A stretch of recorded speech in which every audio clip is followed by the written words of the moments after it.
নদিয়া জেলার মাঝদিয়া স্টেশনের 2 মাইল দূরে 3 দিকে বিল দিয়ে ঘেরা যে প্রাচীন গ্রামটি রয়েছে সেটিরই নাম দেওয়ানবেড়ে গ্রাম। এই গ্রামকে ঘিরে ছড়িয়ে আছে নানা কাহিনী।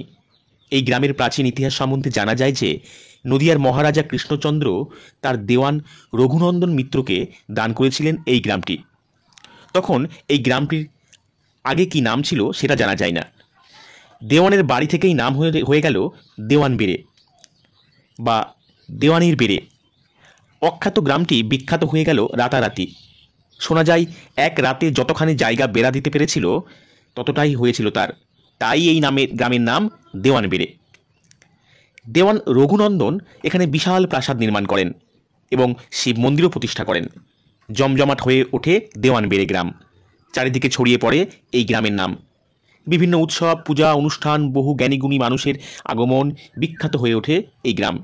শোনা যায় নদীয়া রাজা শিবচন্দ্র রঘুনন্দনের মাতৃশ্রাদ্ধ উপলক্ষে হাতির পিঠে চড়ে রঘুনন্দনের বাড়িতে এসেছিলেন। রঘুনন্দনের বংশধররা এখনও এই গ্রামে বসবাস করেন, তবে তাদের সেই গৌরবের দিন আর নেই। এই গ্রামে ঘুরলে এখনও মুখে মুখে মানুষের কবির কণ্ঠে শোনা বিখ্যাত বিষাদ মাখা সেই লোকগীতি শোনা যায়। 3 দিকেতে বিল ছিল যার, একদিকে হাই খোলা, সেইখানেতেই দেওয়ানবেড়ে স্মৃতির দুয়ার খোলা। অতীত দিনের অতীত কথা রঘুনন্দন ডাকে, ছুটছে ঘোড়া নিশুত রাতে দেওয়ানবেড়ের বাঁকে।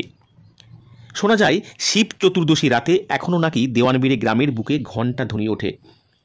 বিলমাটের ওপর দিয়ে হেলে দুলে চলে যায় বিশাল এক হাতি। শোনা যায় জ্যোৎস্না রাতে খটাখট ঘোড়ার খুঁড়ের শব্দেও। লোকে বলে ওই হাতি নাকি মিত্র বাড়িরই, আর ওই ঘোড়া নাকি রঘুনন্দনের প্রিয় ঘোড়া। যে প্রাচীন অশ্বত্থ গাছের নিচে হাতি আর ঘোড়া বাঁধা থাকতো সেটি এখনও আছে।